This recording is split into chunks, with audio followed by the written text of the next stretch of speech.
दोस्तों ये उस दिन की बात है जब मैं रेलवे स्टेशन पर उतरा तो मुझे पता चला कि अचानक ही ट्रेन में कोई खराबी आ गई है, जिस वजह से अब ट्रेन को एक लंबा ब्रेक लेना पड़ेगा।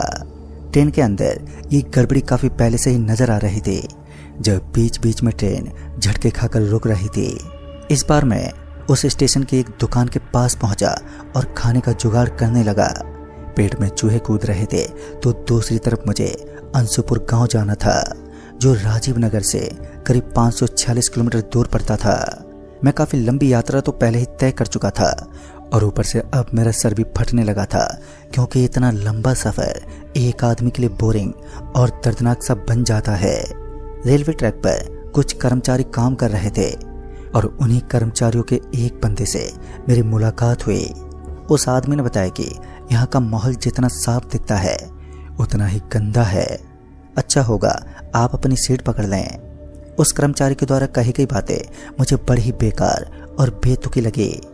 मैंने उसे ऊंची आवाज में कहा, आप अपने काम से काम रखो, मुझे मालूम है मुझे इस वक्त क्या करना है। और इतना कहने के बाद मैं उस स्टेशन पर ही टहलने लगा, क्योंकि ट्रेन में बैठे बैठे मुझे बड़ा ही बोरिंग और काफ़ी अजीब लग रहा था, तो बाहर घूमना तो बनता था।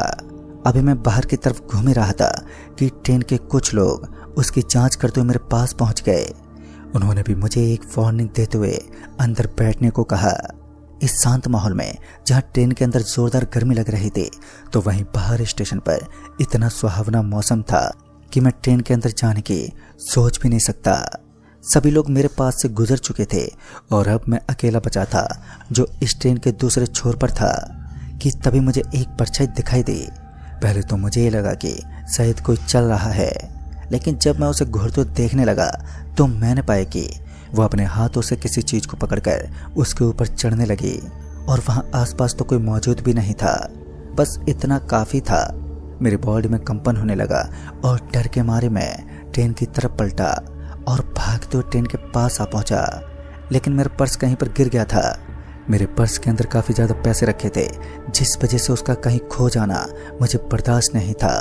फिर मुझे याद आया कि जब मैं भाग रहा था तो मैंने अपनी जींस की जेब को हिलाया था, और अब मेरे अंदर इतनी हिम्मत तो नहीं थी कि मैं उस जगह वापस जाकर अपने पर्स को लेकर आऊं, क्योंकि मुझे एक साया नजर आया था, काले रूप में नजर आने वाला वो डरावना साया। लेकिन अब मेरा पर्स गुम गया था तो मजबूरन मुझे जाना पड़ा। अकेला होने के कारण मेरे हाथ पैर कांप रहे थे। उस खाली पड़ी जमीन पर दूर दूर तक सिर्फ सन्नाटा ही पसरा था। लेकिन इसी बीच मुझे अपना पर्स भी दिखा, तो मैं उसे उठाते हुए वहां से निकल ही रहा था कि तभी किसी ने मुझे आवाज देते हुए कहा, भाई साहब आपने पर्स को चेक कर लेना। और इस बार जब मैं पीछे मुड़ा तो वहां पर कोई भी नहीं था, लेकिन जब मैं अपने पर्स को चेक करने लगा तो मुझे उसमें एक चिट्ठी नजर आई। इससे पहले कि मैं उसे खोलता कि मुझे उसी आवाज में सुनाई दिया, इस चिट्ठी को यहाँ मत खोलना, ट्रेन में जाकर खोलना, तब तुम्हें पता चल जाएगा कि तुम्हारे साथ क्या होने वाला है। ये सुनते ही मैं तो हैरान ही रह गया, और इस बार जब मैं अपने डिब्बे में पहुंचा तो मैंने देखा कि ट्रेन का ये लगभग डिब्बा खाली हो चुका है, क्योंकि लोग यहाँ से एक्सप्रेस बस को पकड़कर अपने घर की तरफ चल पड़े थे। अब मुसीबतों का पहाड़ तो मेरे ऊपर था, क्योंकि यहाँ से ना ही तो कोई बस जाती थी और ना ही तो कोई गाड़ी जिसमें मैं अपने लक्ष्य तक का सफर तय कर सकूं। इस बार मैं ट्रेन में दाखिल हुआ और उस चिट्ठी को खोलकर देखने लगा तो मैंने पाया कि उसमें लिखा हुआ था, तुम्हारे मौत के दरवाजे खुल चुके हैं, बस तुम्हें दाखिल होना है। इन बातों को सुनकर मैं थोड़ा सहम उठा, लेकिन अब क्या होने वाला था मैं इसी दुविधा में था। मैं ट्रेन की सीट पर बैठ गया और आने वाले समय का इंतजार करने लगा।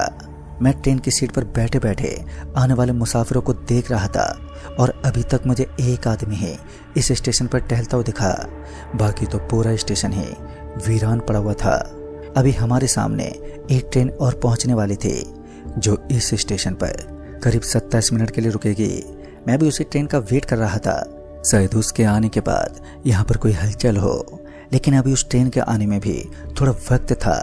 पता नहीं क्यों, लेकिन इस सुनसान बोगी में बैठकर मेरा दिल अपने आप ही तेज गति से धड़के जा रहा था। शायद मुझे कुछ होने वाला था।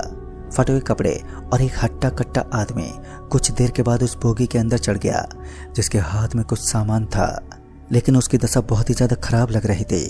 मैं उस आदमी से बोला, भाई साहब आपने अपनी ऐसी दशा क्यों बना रखी है? तो इस पर उसने मुझे कोई जवाब नहीं दिया। उल्टा मुझे बोलते हुए कहा, ये मेरी दशा नहीं, मेरी पर्सनैलिटी है। मैं तो उसकी बातों पर हंसते हुए बोला, अच्छा तभी तो मैं सोचूं कि आजकल लोग कटे फटे कपड़े क्यों पहनने लगे हैं। और इतना बोलकर मैं जोर जोर से हंसने लगा, लेकिन वो आदमी सीरियस था। उसने मेरी हरकतों पर ज़्यादा ध्यान नहीं दिया और वो मुझे ऐसे इग्नोर कर रहा था मानो मैं उसके सामने बच्चा हूँ। लेकिन बाद में मैंने भी उससे ज़्यादा बातचीत करना सही नहीं समझा और चुपचाप अपनी सीट पर बैठा रहा। फिर कुछ देर के बाद ट्रेन के इंजन को स्टार्ट करने की कोशिश की गई, लेकिन अभी भी ट्रेन में वही गड़बड़ी थी। मैकेनिक काम में लगे हुए थे। हट्टा कट्टा दिखने वाला वो आदमी मेरे सामने वाली सीट पर बैठ गया और एक किताब निकालकर उसे वो पढ़ने लगा। उस किताब के आगे भूत पिशाच का नाम लिखा हुआ था, यानी कि ये भूतों को मानता था। और मैं भी उस किताब को बड़े ही गौर के साथ और पढ़ने की भी कोशिश करने लगा, मगर उस आदमी ने अपने मुंह से किताब को हटाते हुए कहा, क्या हुआ, क्या चाहिए तुम्हें? लेकिन जैसे ही मेरी गर्दन नीचे झुकी तो असलियत का चेहरा देखकर मेरे शरीर में बिजली सी रौंद गई। उस आदमी के पैरों में चौड़े चौड़े गड्ढे बने हुए थे। उस आदमी के आधे पैर तो एकदम से कटे हुए थे, जिनके अंदर से लंबे लंबे काले कलर के कीड़े घूम रहे थे। धीरे धीरे इस चीज की इतनी भयानक बदबू आने लगी कि मैं बर्दाश्त नहीं कर पाया और ट्रेन के पास आकर खड़ा हो गया। उसी वक्त ट्रेन ने एक हॉर्न दिया जो यहाँ से चलने का संकेत था। मैं वहीं से नीचे उतरने ही वाला था कि किसी ने मेरा हाथ पकड़कर वापस से उसी बोगी के अंदर खींच लिया। और यह आदमी तो वही था जो असामान्य होने के साथ बड़ा ही डरावना लग रहा था। मैं उसके सामने किसी भीगी बिल्ली की तरफ बैठ गया, क्योंकि अब मेरे अंदर ऐसा कोई तजुर्बा नहीं था कि मैं उस भूत का सामना कर सकूं। फिर काफी देर तक तो मैं ऐसे ही बैठा रहा और मैं बार बार एक बात को नोट कर रहा था कि वो काफी देर से मेरे गले की तरफ देख रहा था, मानो थोड़े समय के बाद वो मेरा गला घोंटने वाला है। और मैं अपनी सीट से चिपका रहा। उस सीट को छोड़ने के लिए मैं हरगिज़ तैयार नहीं था, क्योंकि कभी भी वो भूत मुझे मार सकता था। फिर मुझे लगा कि शायद मैं अपनी जिंदगी के आखिरी चंद सांसें गिर रहा हूँ, लेकिन इंसान की किस्मत उसका भविष्य तय करती है। थोड़ी दूर और ट्रेन आगे चली होगी कि तभी मुझे जोर से बाथरूम लगा और मैं उठकर सीधा बाथरूम के अंदर घुस गया। बाथरूम के अंदर जाते ही मुझे एक डरावना सा दृश्य दिखा। बाथरूम की दीवारों पर किसी के खून से सने हुए उल्टे पांव दिखाई दे रहे थे, जो वाकई डरावने थे। और इस घटना में ट्विस्ट डालने का काम इस ट्रेन के टीटी ने किया, जो अचानक ही बोगी के अंदर पहुंच गया। पहले तो इतनी रात को ट्रेन में टीटी का आना बनता नहीं था, लेकिन जब मैं बाथरूम से बाहर निकला तो मेरे दांत खौफ से आपस में टकराने लगे। उस भयानक से आदमी ने उस ट्रेन के टीटी को हवा में उठा रखा था और शायद वो उसे मारने वाला था। इस अजीब से नज़ारे को देखते ही मुझे समझ में आने लगा कि टीटी ने जरूर इस आदमी के साथ कुछ गलत किया होगा। मेरी आंखों के सामने ही उस भूत ने टीटी को जान से मार डाला और फिर उसकी डेड बॉडी को वो घसीटने लगा। मौके का फायदा उठाकर जब मैं दूसरी बोगी के पास गया तो उस बोगी का ये दरवाजा जाम होने की वजह से खुल नहीं पाया और गुस्से में आकर मैं उस दरवाजे को जोर जोर से लात मारने लगा। लेकिन इस बार जो हुआ वो मेरी जिंदगी का एक भयानक दौर था। मेरा एक पैर अचानक उस दरवाजे के बीच पता नहीं क्यों मगर फंस गया था और उसके बाद वो दरवाजा धीरे धीरे और भी मजबूत के साथ बंद होने लगा। मुझे इतना जोर का दर्द हो रहा था कि मैं उसे अपने शब्दों में बयान नहीं कर सकता। मैं जोर जोर से मदद की गुहार लगा रहा था, लेकिन मदद करने वाला वहां कोई नहीं था। बोगी के अंदर मेरी आवाजें गूंज रही थी। मुझे अपनी जिंदगी की फिक्र थी कि कहीं मेरा पांव कट गया तो फिर मेरी जिंदगी पूरी तरीके से बर्बाद हो जाएगी। लेकिन उसके बाद जो हुआ सच में उस पर मुझे विश्वास ही नहीं हुआ। मैंने उस दरवाजे को खुलता तो देखा, लेकिन एक प्रेत के हाथों इस बार उस प्रेत ने दरवाजे को 2 भागों में बांट दिया और मुझे मारने के बजाय मेरी मदद करने लगा। और अब जो दृश्य मैं देख रहा था सच में वो मेरे दिमाग से बाहर था। ट्रेन का वो टीटी दोबारा बोगी के अंदर दाखिल हुआ और इस बार उसके हाथ में हड्डियों का एक थैला था। सच में उस टीटी की हरकतें मुझे उस आदमी के बजाय ज्यादा डरावनी लगी। उस अजीब से दिखने वाले आदमी ने मुझे बाथरूम में घुसने को कहा और उसकी बात मानकर मैं जल्दी से भागते हुए बाथरूम के अंदर घुस गया। बाथरूम में जाने के बाद भी मैं बाथरूम के छोटे से छेद से सब कुछ देख पा रहा था। तभी मैंने देखा कि वो आपस में लड़ रहे थे। दोबारा वही दोहराया गया जो मैंने कुछ देर पहले देखा था, यानी कि उस आदमी के हाथों एक बार फिर उस टीटी की मौत हो गई। लेकिन ये कोई नॉर्मल जगह नहीं थी। इसकी हकीकत जानने से पहले मुझे कहीं ना कहीं विश्वास तो हो ही चुका था कि ट्रेन में मौजूद ये शख्स मुझे नुकसान नहीं पहुंचाने वाला बल्कि मेरी सहायता करने के लिए आया है। उस आदमी के अंदर से बहुत ही बुरी बदबू आ रही थी, तो उस टीटी के तहरे से कुछ मांस के टुकड़े और खून नीचे गिर रहा था। उस 6 फुट के हट्टे कट्टे आदमी ने जल्दी से बाहर आने को कहा। तभी उसने मुझे अपने हाथ से इशारा करते हुए कहा कि जितना जल्दी हो सके भागलपुर स्टेशन आते ही ट्रेन से नीचे कूद जाना, वही तुम्हारी जिंदगी बचाने का एकमात्र स्रोत है, और सही जगह देखकर ही तुम छलांग लगाना, वरना ये टीटी तुम्हें अपने साथ मौत लोक ले जाएगा।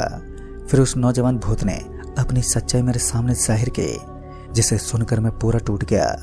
एक ऐसा मुसाफिर जब अपने घर लौट रहा हो और तभी 5 साल के बाद अपने घर वालों से मिलने की खुशी अपने सर पर सवार लिए अचानक ही मौत के घाट उतर जाए, तो उसकी आत्मा को भले शांति कैसे हो सकती है।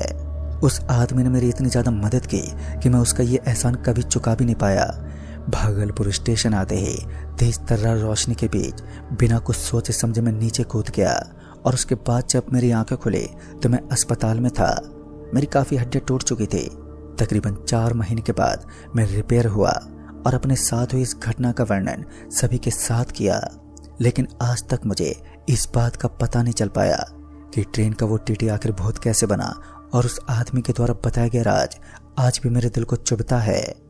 दोस्तों, कुछ ऐसी बातें होती हैं जिन्हें अपने दिल के अंदर दबाए रखना ही बहुत सही होता है। इस राज को मैंने किसी के सामने शेयर नहीं किया और मैं आज इसी राज के साथ जी रहा हूँ। तो दोस्तों, इस कहानी में बस इतना ही। तब तक के लिए बाय एंड टेक केयर।